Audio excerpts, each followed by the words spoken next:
সূরা বনী ইসরাইলের 4টা আয়াত পড়ছি।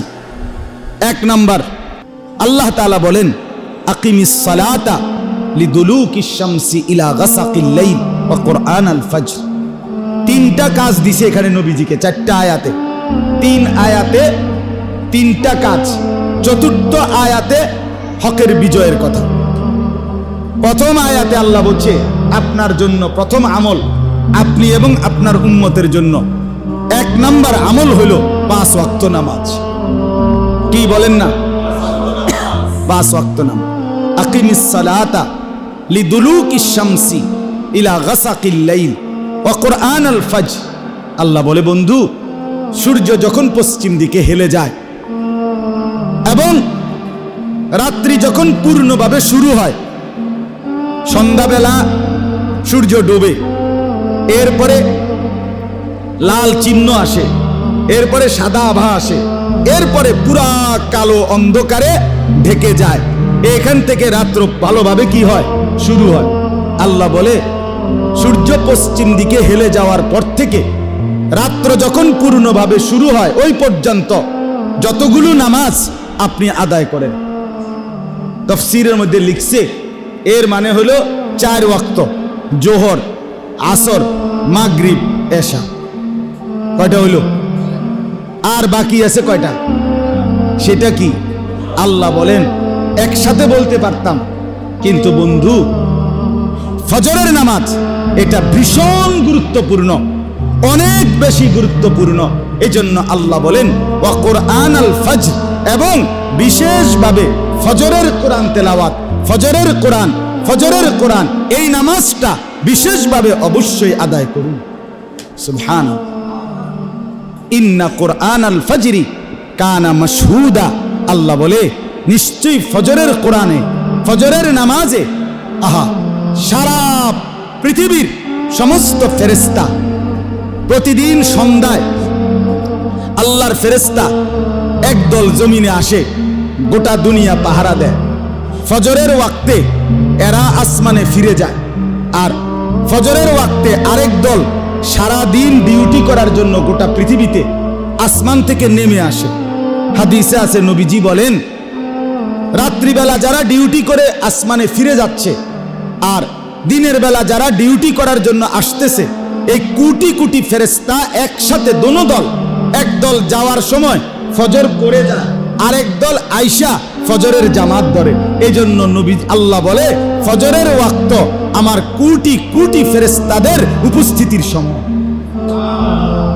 রাতের ফেরেশতারাও থাকে, দিনের ফেরেশতারাও থাকে, তুমিও তার সাথে থাকো, একসাথে সকলেই কামিয়াব। ফজরের নামাজ অ্যাসেম্বলির টাইম। কিসের টাইম? হ্যাঁ, অ্যাসেম্বলি না, এটা কয় ওই যে সকালবেলা ক্লাস শুরু হবার আগে দিয়ে যে ছেলে পেলে সবগুলারে দাঁড় করায় না মাঠে, এটা কি কয়? অ্যাসেম্বলির টাইম। আরবিরা আপনার পয়েন্ট অফ অ্যাসেম্বলি এখানে থাকে, এখানে থেকে সবাই লাইন ধরে দাঁড়াবে, এরপরে বন্টন হবে, ক্লাসে যাবে যাচ্ছে। আল্লাহ বলেন ইন্না কুরআনাল ফজরি কানা মাশহুদা। নিশ্চয়ই ফজরের ওয়াক্ত অ্যাসেম্বলিতে, এই সময় আমার বান্দারাও থাকে, আমার ফেরেশতারাও থাকে। সুবহান। এই আয়াতের মধ্যে কয় ওয়াক্ত নামাজ? বলেন না কয় ওয়াক্ত নামাজ? ছেলেরা বলো ভাই, কয় ওয়াক্ত নামাজ? 5 ওয়াক্ত নামাজ। বিশেষ করে ফজর। এমন কি ফজরের কোরআন শরীফ লম্বা পড়া হয় কিনা? যারা ফজরের নামাজ পড়েন দেখছেন না, বাকি 4 ওয়াক্ত নামাজের চাইতে ফজরের নামাজে কোরআন শরীফ পড়া হয় কি একটু বেশি। এই জন্য আল্লাহ ফজরের নামাজের নাম বলতে গিয়া সালাত শব্দ ব্যবহার করে নাই, বলছে ওয়া কুরআনাল ফজর। ডাইরেক্ট ফজরের কোরআন মানে নামাজটাকেই বলছে এটা যেন কোরআন, এটা যেন কোরআন দিয়ে মোড়া। আমার হুজুর আরো সুন্দরে বুঝাইছে। আপনার কোন অঞ্চলে এরকম আছে, একটা হলো চা পাতার মধ্যে চিনি পানি, এটার মধ্যে দুধ দেয়, এটা হলো দুধ চা। বুঝেন নাই কথা? এটা একটা। আরেকটা হলো ডাইরেক্ট দুধের মধ্যে কদ্দুর ফাঁকি, পুরোটাই দুধ। বুঝছেন আপনি কথাটা? ডাইরেক্ট দুধের মধ্যে কি দেয়? চা পাতি দেয়, এইটা দুধের মধ্যে ফাত্তি, আরটা হলো চা পাতার মধ্যে কি দেয়, কদ্দুর দুধ দেয়, এটার চাইতে ওইটা বেশি কি গাঢ় দুধ চা। তো আল্লাহ তাআলা বলেন এটা যেন পুরা কোরআনের মধ্যে ফজরের নামাজটাকে রাখা হয়েছে, এটা যেন দুধের মধ্যে কি দিছে, ফজরের নামাজ কোরআন দিয়ে মোড়ানো, ফজরের নামাজ কোরআন দিয়ে বাঁধাই কর, ফেরেশতাদের সম্মান। বন্ধু আমার ছেলেরা, বাপ গরমে তোমরাও কষ্ট পাইতেছ, আমরাও কষ্ট পাচ্ছি, এরপরও ধৈর্য ধরে বসছো বাবা, বহুত মোবারক, বহুত মোবারক, বহুত মোবারক। তুমি বসছো বলেই তোমাকে বলি, না বসলে কই পাইতাম তোমারে আল্লাহ আনছে, তোমারে ভিতরে আল্লাহ ঢুকাইছে, আল্লাহর ঘরে ঢুকাইছে। আমি করজোরে অনুরোধ করি সবাই মিলে চেষ্টা করেন ফজরের নামাজে অভ্যস্ত হইতে। বিশ্বাস করেন বাপ, এই ফজরের নামাজের ব্যাপারে দুইটা কথা, শুধু অনেক কথা, শুধু দুইটা কথা শুনেন। এক নাম্বার কথা হলো, আপনারা প্রত্যেকেই জানেন জি সাল্লাল্লাহু আলাইহি ওয়াসাল্লাম রবিউল আউয়াল মাসে কি বারে ইন্তেকাল করছে কোন তো? সবাই বলেন না, ছেলেরা তোমরা বলো না ভাই, সোমবার। আমরা ইতিহাসে তারিখে কিতাবে পড়ছি আল্লাহ নবী সাল্লাল্লাহু আলাইহি সাল্লাম মোট 23 ওয়াক্ত নামাজ মৃত্যুর পূর্বে প্রচন্ড অসুস্থতার কারণে নিজে ইমামতি করতে পারেন। হযরত আবু বকর সিদ্দিক রাদিয়াল্লাহু তাআলা আনহু ইমামতি করছে। কয় ওয়াক্ত? 23 ওয়াক্ত। কয় দিন? 5 5 10 4.5 4 দিনে 4 5 20 আর হলো পঞ্চম দিনের কি 3, তাহলে এই 23 ওয়াক্ত নামাজ। তো এই 23 ওয়াক্ত নামাজ ইমামতি করছে হযরত আবু বকর। নবীজি সাল্লাল্লাহু আলাইহি ওয়াসাল্লাম এই সময়ও সাথে আইসা বসে অনেক ওয়াক্ত নামাজ পড়ছেন, কিন্তু ইমামতি করে না। কথাটা বুঝছেন? কিন্তু শেষ আমার এই কথাটা খেয়াল করে, সোমবার দিন যেদিন নবীজি ইন্তেকাল করছে সেদিন আল্লাহ নবী সাল্লাল্লাহু আলাইহি সাল্লাম ফজরের নামাজের ওয়াক্তে, কোন নামাজের ওয়াক্তে? সমস্ত সাহাবী মসজিদে নববী ভরা, আবু বকর সিদ্দিক ইমামতির জায়গাতে এসে দাঁড়াইছে। এই সোমবার দিন কিতাবে আছে, আরবি কিতাবে আমরা পড়ছি। আম্মা জান আয়েশা রাদিয়াল্লাহু তাআলা নবীজির স্ত্রী, ওনার কামরা এরকম মসজিদের মনে করেন জানালা ঘেইসা ইমাম সাহেবের যেরকম হুজরা থাকে, এই লগের কামরা প্রথমটা হযরত আয়েশা। এখন নবীজির রওজা মোবারক যেখানে, এটা তো দেখলেই বোঝা যায় যে মসজিদ এখানে, সাথে কি নবীজির রওজা একসাথে। তো হযরত আয়েশা রাদিয়াল্লাহু তাআলা আনহাকে নবীজি বললেন, এত বেশি অসুস্থ যে নিজে নিজে মাথা তুলে বসতে পারতেছেন না নবীজি। আল্লাহ নবী বললেন, আয়েশা আমারে তোমার কনুইর মধ্যে ঠেস দিয়া আমার একটু বসাও, আর পর্দা, আমার কামরার পর্দা সরায় দাও, আমি আমার উম্মতের, আমার সাহাবীদের ফজরের নামাজের দৃশ্য দেখব। বিশ্বাস করে আম্মা জান আয়েশা রাদিয়াল্লাহু তাআলা আনহা বলেন, আমি প্রচন্ড অসুস্থ নবী, আমি ওনাকে কনুইর মধ্যে ঠেস দিয়া বসাইলাম, পর্দা সরায় দিলাম। আল্লাহ নবী সাল্লাল্লাহু আলাইহি সাল্লাম চেহারায় মোবারক দিয়ে মসজিদের দিকে তাকাইলেন, আর দেখলেন পুরা মসজিদ ভরা সাহাবী, আবু বকর ইমামের জায়গায়। আল্লাহ নবী সাল্লাল্লাহু আলাইহি সাল্লাম এই পর্দা যে সরাইছে সাহাবীরা দেখছে, কিতাবে লিখছে সাহাবীরা খুশিতে হযরত আবু বকর সিদ্দিক ইমামের জায়গা থেকে পিছনে আসতে চাইছিলেন। আল্লাহ নবী সাল্লাল্লাহু আলাইহি সাল্লাম হাতের ইশারায় নিষেধ করছে যে আমার আসার মতো সেই শক্তি নাই, তোমরাই নামাজ পড়াও। হযরত আয়েশা রাদিয়াল্লাহু তাআলা আনহা বলেন, আল্লাহ নবী সাল্লাল্লাহু আলাইহি সাল্লাম এরপর পরে বললেন, নামাজের নিয়ত যখন বেঁধে ফেলছে, আল্লাহ নবী বললেন, আয়েশা আমার হুজরার পর্দা মিলায়ে দাও। আর চোখের পানি ছেড়ে আল্লাহর কসম নবীজি বললেন, আয়েশা আমার 23 বছরের মেহনত, আমার 23 বছরের পরিশ্রম সার্থক আয়েশা, আমি খুশি আয়েশা, আমি 23টা বছর পেটে পাথর বাঁধছি, পিঠে পাথরের আঘাত সয়েছি। আমি না খেয়ে না দে কত রাত কেঁদেছি, কতদিন পার করছি আয়েশা। 23টা বছরে আমি আমার দেখতে চেয়েছিলাম আমার উম্মত 5 ওয়াক্ত নামাজে মসজিদে ভরে থাকবে। বিশেষ করে আজকে ফজরের নামাজে যখন মসজিদ ভরা দেখলাম, আমার আর কোনো আফসোস নাই, আমার আর কোনো পেরেশানি নাই। আল্লাহর কসম, নবীজি তখন এই খুশিতে আনন্দে নবীজি 2 হাত আসমানের দিকে তুলে আল্লাহকে বলছিলেন, আল্লাহ আল্লাহুম্মার রফিকাল আলা, মাওলা আপনি বন্ধুর কাছে আমি এবার যেতে চাই, আমার আর কোনো অসুবিধা নাই। আমার উম্মতকে আমি দেখছি ফজরের নামাজ, ফজরের নামাজ, ফজরের নামাজ। আল্লাহর কসম, এই দিন সোমবার জোহরের নামাজের আগে সূর্য যখন পশ্চিম দিকে হেলবে, এই টাইমে আল্লাহর নবী সাল্লাল্লাহু আলাইহি সাল্লাম ইন্তেকাল করেছেন। তাইলে নবী উম্মতকে শেষ কোন নামাজে দেখে গেছেন? বলেন না ভাইয়া, বলো না। খুশি হয়েছিলেন কোন নামাজে দেখে? এবার বলো না, সেই নবী যখন হাসরের ময়দানে তোমার আমল নামায় দেখবে দিনের পর দিন, সপ্তাহের পর সপ্তাহ, মাসের পর মাস, বছরের পর বছর ফজরের নামাজ নাই, সেই নবীর হাসি মুখ মলিন হবে না? তিনি কি চোখের পানি ফেলবেন না যে উম্মত একবার খুশিতে কেঁদেছিলাম, আজ তো লজ্জায় দুঃখে কাঁদতেছি? এই জন্য দয়া করে এতগুলো কথা বললাম, আর একটা কথা বললাম, ফজরের কথা বলতেছিলাম, 2টা বলবো, এই একটা। আরেকটা হলো ইয়াহুদি যারা কাফের, তাদের ধর্মীয় কিতাবে একটা বাণী আছে, তাদের মূল নীতি। ইয়াহুদিদের কথা হলো, মুসলমান যেদিন জুমা এবং ফজর বরাবর হবে মুসল্লি মুসলমানদের, সেদিন মুসলমানদের হাতে গোটা পৃথিবী পরাজিত হবে, মুসলমান চূড়ান্ত বিজয়ী। কোন নামাজ? এশা এবং ঈশা এবং ফজর।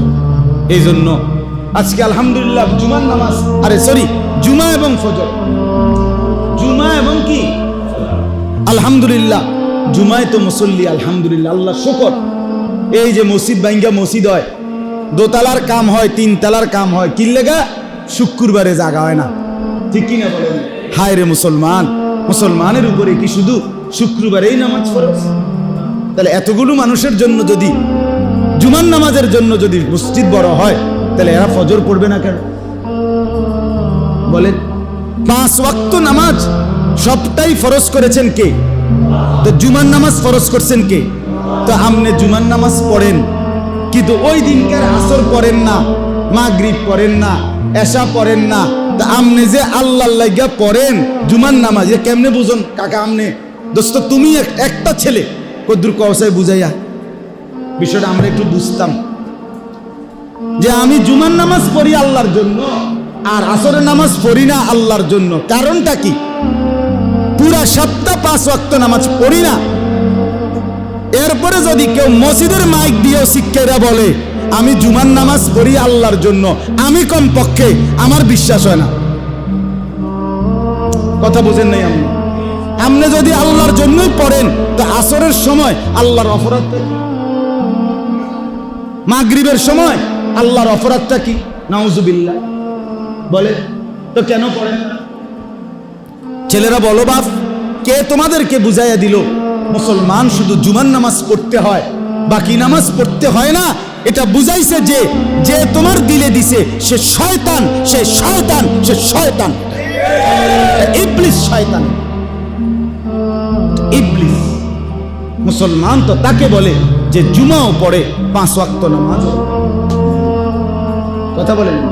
এই জন্য যেই সমস্ত লোক শুধু জুমার নামাজ পড়ে, 5 ওয়াক্ত নামাজ পড়ে না, ওনারা জুমা পড়ে 2 কারণে। কয় কারণে? 1 বেডিতের কারণে, 2 গ্রামের মানুষের কারণে। প্রথম হলো বেডি বউ, আরি এ বেডি কইবে বোন ওই অন্য বেডির কাছে, আহা বিশ্বাস করেন এমন আবু জাহেলের ঘর করি, এই অজাতে কদ্দুর শুক্রবারে পশ্চিম দিকে আসার খায় না, এমন ডাকাইতের ঘর করি, কলজাটা জ্বল্লা জ্বল্লা শেষ বই। এরুম ডাকাত এরুম আবু জেহেলের ঘর করি তে কদ্দুর শুক্রবারও পশ্চিম দিকে আসার খানা এই শর্মে নাহলে এবারটা কোনো ফরিন না না ফাই আইসে 25 বাইরিছে 35 বুঝেন নাই? আর 2 নাম্বার হলো গ্রামের মানুষে তারে হাঁটতে চলতে বলবে আরে কিটারে আবু জেহেলকে দেখি নাই কিন্তু তোরে দেখলাম আবু জেহেল মনে তোর মতোই আসিল রে, তুই তো কদ্দুর শুক্রবারও মসজিদ আইস না, তুই তো কদ্দুর শুক্রবারও পশ্চিম দিকে আচার খাস না, তোরে তো আমরার কবরস্থানেও দাফন করুন যাইতো না, তোর লগে তো কোরবানি দিলেও হইতো না। এই শর্মে এবার সপ্তাহে আইয়া দেখাইয়া যায়। আপনারা ঘাবড়াইয়েন না, আমি আসি হাজিরা খাতাত কি উড়াইয়া যায়, হাজিরা দিয়া যায়। আর ইমাম সাহেবরে হয়তো বলে গেছে হুজুর হাজিরা খাতাত কি দিয়ে দিয়েন, টিক চিহ্ন দিয়া দিন, আমি আসি মরছি না।